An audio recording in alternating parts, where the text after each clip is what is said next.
গোপালগঞ্জে এনসিপি প্রোগ্রামে বাকশালীদের হামলা হয়েছে। আসল সমাবেশ শুরু হওয়ার আগেই হামলা কিন্তু হয়েছে। সমাবেশ তখনও শুরুই হয়নি, ওরা পৌঁছায়নি। সমাবেশের পরেও সেখানে হামলা হয়েছে। সেই সমাবেশে হাসনাত আব্দুল্লাহ স্লোগান দিছে মুজিববাদ মুর্দাবাদ। শুনেন।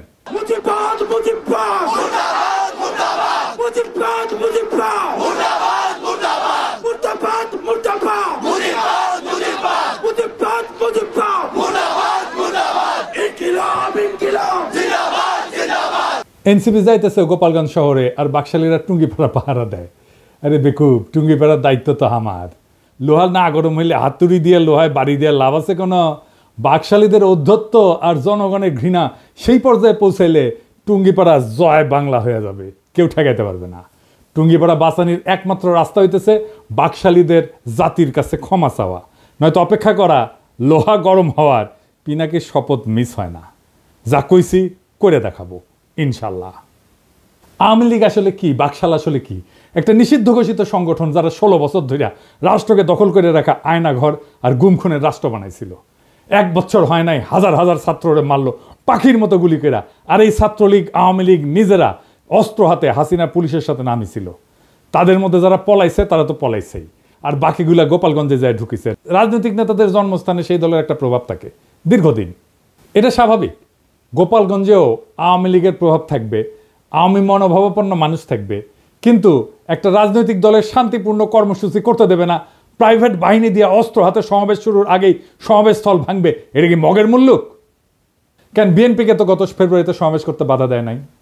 আমরা তো কথা বলার সভা সমাবেশের স্বাধীনতা চাইছি, রাজনীতির স্বাধীনতা চাইছি, হাসিনা এটা করতে দেয়নি। তো গোপালগঞ্জে কি এখনো হাসিনার শাসন চলে? বিএনপি ওখানে করতে পারলে এনসিপি কেন করতে পারবে না? মানে গোপালগঞ্জের আওয়ামী লীগের সাথে কি এমন প্রেম বিএনপির যে তারা সমাবেশ করতে পারবে, আর কি এমন শত্রুতা এনসিপির যে তারা যাইতেই পারবে না? বিএনপি কি হাসিনার বিরুদ্ধে লড়াই করে নাই?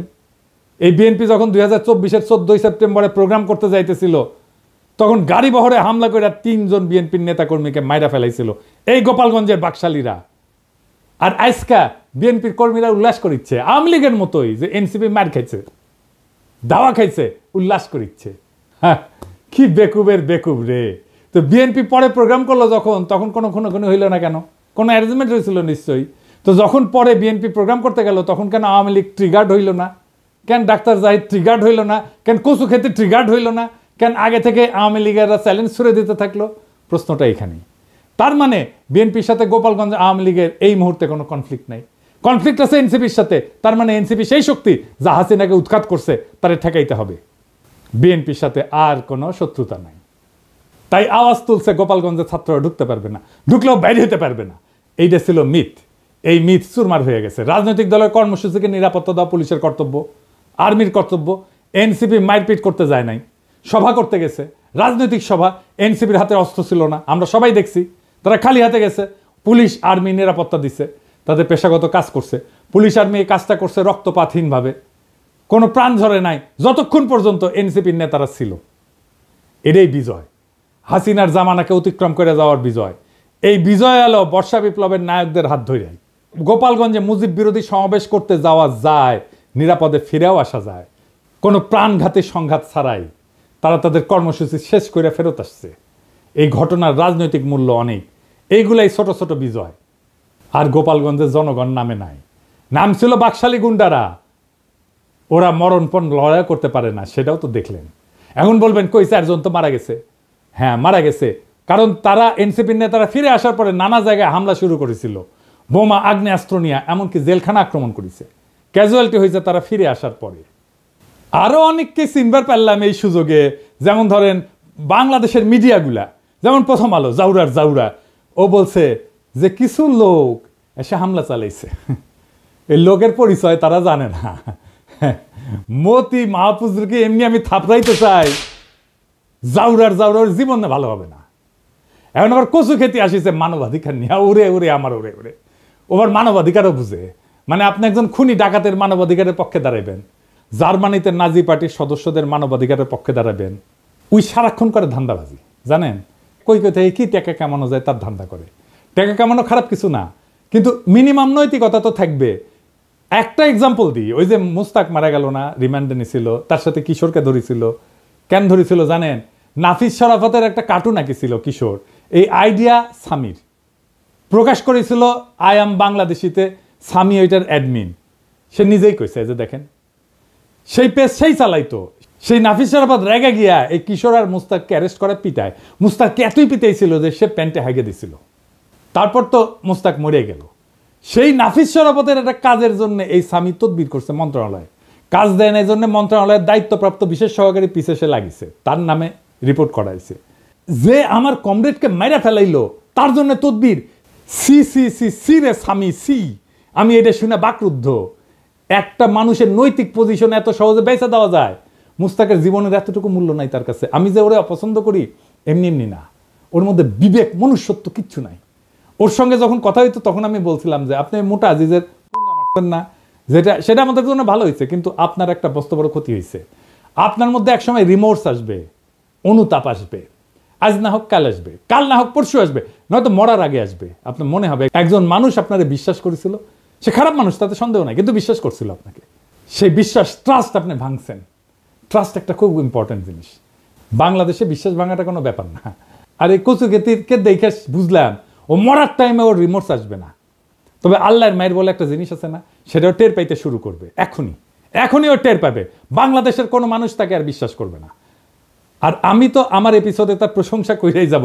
মানুষ জানবে একজন অতিশয় ভালো মানুষ আছে দুনিয়ায়, সে ভালো কাজ করে, সে ভালো ছেলে, সন্ধ্যায় হাত মুখ ধুয়ে পড়তে বসে, আর দেখে কোটি কোটি ধান্দা করা যায়, কোটি কোটি চান্দা আদায় করা যায়। কারে কারে দিয়ে চান্দা আদায় করে সেটাও জানি। যাই হোক, অনেকে কইতেছে যে এই হাসনাত আর্মি চিফের বিরুদ্ধে দাঁড়াইছিল, এখন আর্মির গাড়িতে কেন নিরাপত্তা নিল? আসেন ব্যাপারটা একটু বুঝে দেখি। আর্মি রাষ্ট্রের অধীনে একটা এজেন্সি, কিন্তু আর্মি নিজেই যদি একটা সার্বভৌম এজেন্সি হয়ে উঠতে চায় তাহলে রাষ্ট্রের নাগরিক তার বিরোধিতা করবে। আর্মি চিফ বাংলাদেশের পলিটিক্স নিয়ে কথা বলতেছে, যেটা তার ডোমেনের মধ্যে না। সে নিজে একটা সার্বভৌম এজেন্সি হয়ে উঠতে চাইছে। সার্বভৌম ক্ষমতা জনগণের, সেই সার্বভৌম ক্ষমতার শেয়ার কাউকে দেবে না গণসম্মতি ছাড়া। ওয়াকার গণসম্মতি ছাড়াই সেই সার্বভৌম ক্ষমতা নিতে চাইছিল। এনসিপি ছাত্ররা আমরা আর্মি চিফের সার্বভৌম এজেন্সি হয়ে এটার বিরোধিতা করছি, ভবিষ্যতেও করব যদি আবারও চেষ্টা করে। আমি রাষ্ট্রের নাগরিক হিসেবে রাষ্ট্রের বাহিনীর সব সার্ভিস পাওয়ার অধিকার রাখি। আমি নাগরিক হিসেবে তাদের নিয়োগকারীও বটে, আমাকে সেবা দেওয়া তার কর্তব্য। আর্মি চিফের সার্বভৌম এজেন্সি হয়ে ওঠার বিরোধিতা আর আর্মি নিরাপত্তা সার্ভিস নেওয়ার মধ্যে কোনো বিরোধ নাই, বরং রাষ্ট্র আর নাগরিকের মধ্যে সম্পর্কের ধরনই এটা। আর্মি এনসিপি নেতাদের অনুগ্রহ করে নাই, এনসিপি নেতারা ওয়াকারের বিরোধিতা করে ভুল করে নাই। আমার প্রোফাইলে বিএনপির পোলাপাইনরা এসে কমেন্ট করছে যে কেন ওরা পালায় আসলো, এটা কোনো হ্যাডম হইল? হ্যাডম নিয়ে হাঙ্কের সাথে ফাইট করতে আসে এনসিপি, বিএনপির সাথে ফাইট করতে আসে এই হ্যাডম নিয়া। আচ্ছা, খুব ভালো। 2023 সালের 28 অক্টোবর কয়েক লাখ লোকের সমাবেশ, সাউন্ড গ্রেডের আওয়াজে নেতারা মঞ্চ ছেড়ে পালায় গেছে। মির্জা আব্বাস বলে যে আমরা প্রাণ ভয়ে দাঁড়াইতে পারি নাই। মাঠ ফাঁকা, নেতারা শুধু না, লাখো লাখো লোক ফাঁকা হইতে বেশি সময় লাগেনি। অস্ত্রের সামনে শূন্য হাতে টিকে থাকা সম্ভব না, এটা সবার মনে রেখে ট্রল করা উচিত। এই ছেলেদের অসীম সাহসের কারণে গত বছরের 5ই আগস্ট হাসিনা দেশ ছেড়ে পালাই যেতে বাধ্য হয়েছিল। এই ছেলেগুলো তখন রুখে দাঁড়াইলে আজও হাসিনা মসনদে থাকতো, খালেদা জিয়া আজকাল জেলে থাকতেন, আর আপনাদের অনেকেই গুম হইয়া আয়না ঘরে থাকতেন, কেউ কেউ মারাও যাইতেন ক্রস ফায়ারে। আপনাদের কে বুদ্ধি দেয় এনসিপির পিছে লাগতে? আপনাদের দল তো ছাত্রদের জন্য বিবৃতি দিছে, তাদের নিরাপত্তার জন্য উদ্বিগ্ন হয়েছে। আপনার দলের নেতাদের সাথে তো আপনাদের ডিসকানেকশন। এখন আমি বুঝতে পারি যে কেন মির্জা ফখরুল মাঝে মাঝে মেজাজ হারায় ফেলে, কেন বক্তৃতা দিতে যে ধমকা ধমকি করেন, থাপ্পড় টাপ্পড় মারেন। তাদের সাহসের প্রশংসা করতে না পারলে চুপ থাকেন। ওরা হুমকি সত্ত্বেও ওখানে যাওয়ার হিম্মত দেখাইছে। হামলার পরেও তারা সমাবেশস্থলে গেছে, বক্তৃতা করছে, মুজিববাদের বিরুদ্ধে স্লোগান দিছে। এই অসীম সাহস দেখানোর জন্য তাদের ধন্যবাদ। এইবার আসেন গোপালগঞ্জের আলোচনায়। কেন গোপালগঞ্জে যাওয়াটা জরুরি, দখল নেওয়াটা জরুরি? আসেন এই বিষয়টা আলাপ করে বুঝি। 1971 সালে 16ই ডিসেম্বর বাংলাদেশ স্বাধীন হয়। এটা আমাদের বিজয় দিবস। আমরা জানি যে ওই দিন আমরা পরাজিত করতে পারি, পাকিস্তানি বাহিনী আত্মসমর্পণ করে। 1971 সালে বাংলাদেশে পাকিস্তানি ভাবাদর্শের পরাজয় হয়েছে। তারপরে বাংলাদেশে পাকিস্তানি ভাবাদর্শে পলিটিক্স করা গেছে, যায়নি। বাংলাদেশকে মাইনাই পলিটিক্স করতে হয়েছে, এটাই নর্মাল। ওই সময় পাকিস্তানবাদী ছিল জামাত, এখনকার বাংলাদেশে পলিটিক্স করে, কিন্তু তারে বাংলাদেশ মাইনাই পলিটিক্স করতে হয় এবং পাকিস্তানি ভাবাদর্শকে ডিনাই কইরেই। তখন পাকিস্তানি ভাবাদর্শ পরাজিত হইলেও বেশ কিছুদিন কোন কোন এলাকা পাকিস্তানপন্থীদের আওতায় ছিল। ওই সমস্ত জায়গায় বাংলাদেশের সার্বভৌমত্ব প্রতিষ্ঠা করতে সময় লাগছে। যেমন ধরেন মিরপুর 1972 সালের 30শে জানুয়ারি পর্যন্ত মিরপুর দখলে ছিল পাকিস্তানপন্থীদের। ওইটা মুক্ত করতে গিয়ে জহির রায়হান মারা যান। নারিন্দা, নারায়ণগঞ্জ, শিয়া মসজিদ, মোহাম্মদপুর, খুলনা, পুরান ঢাকা, রূপসা, রাজশাহী, সিরাজগঞ্জ, বগুড়া, চিটাগাং পোর্ট, এইসব জায়গা 16 ডিসেম্বরে মুক্ত হয় নাই, পরে মুক্ত হয়েছে আস্তে আস্তে। ঠিক এইভাবে 2024 সালে বিপ্লবের পরেও বাংলাদেশে বাঙালি জাতীয়তাবাদ পরাজিত হয়েছে, আওয়ামী ভাবাদর্শ পরাজিত হয়েছে, মুজিববাদ পরাজিত হয়েছে। কেননা এইটা বাংলাদেশের সার্বভৌমত্ব মানত না, এইটা বাংলাদেশকে ইন্ডিয়ার পার্ট ভাবত। দেশের মানুষের বিক্ষোভের তোরে ইন্ডিয়ান আর্মিরে ডাকতেও তাদের আটকায় নাই, পাইকারি খুন করছে, দেশের জনগণের বিপক্ষে যুদ্ধ ঘোষণা করছে, তারা নিজেদের বাংলাদেশি মনে করা জনগণদের উপরে গুলি চালাইছে, সবাইকে বাঙালি হইতে বাধ্য করতে চাইছে। তাই ওইটা ফ্যাসিস্ট একটা রেজিম ছিল। তাই বাঙালি জাতীয়তাবাদ এবং মুজিববাদ, বাকশাল, আওয়ামী লীগ বাংলাদেশ আর পলিটিক্স করতে পারবে না, তারা বাংলাদেশি মানে না। কিন্তু 71-এর মিরপুরের মতোই 24-এও গোপালগঞ্জে এখনো বাঙালি জাতীয়তাবাদ, মুজিববাদ পরাজিত হয়নি। সেজন্য হাসনাত আব্দুল্লাহর গোপালগঞ্জে দাঁড়ায় মুজিববাদ মুর্দাবাদ, এটা খুবই প্রতীকী একটা কাজ হয়েছে।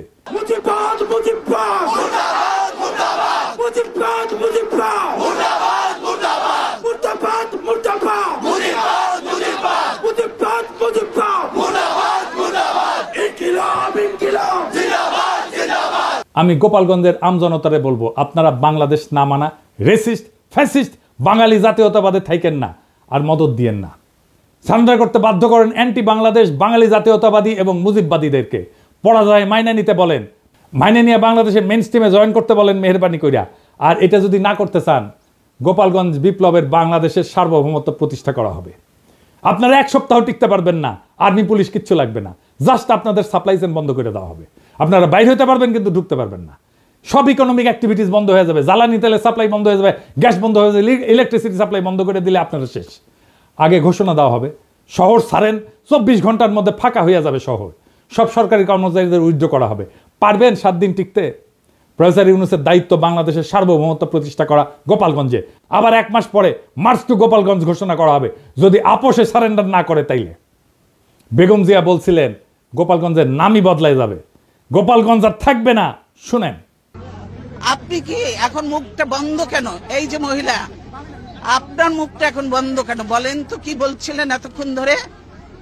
মুখটা বন্ধ কেন এখন? দেশ কোথায়? গোপালী? গোপালগঞ্জ জেলার নামই বদলে যাবে, বুঝছেন? গোপালগঞ্জ আর থাকবে না। এইটা বাস্তবায়ন করতে হবে। এর জন্য 2টা কাজ করা যায়।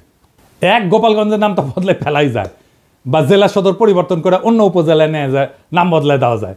গোপালগঞ্জ বদলে কাশিয়ানি করা, কিন্তু মৌলিক কোনো পরিবর্তন করা হবে না। আর 2 নম্বর হচ্ছে গোপালগঞ্জের উপজেলাগুলোকে জিওগ্রাফিক্যাল লোকেশন, রোড কানেক্টিভিটি এবং হিস্টোরিক্যাল কালচারাল কানেকশনের ভিত্তিতে অন্যান্য জেলার সাথে রিডিস্ট্রিবিউট করে দেওয়া, গোপালগঞ্জ জেলায় বাদ দিয়ে দেওয়া।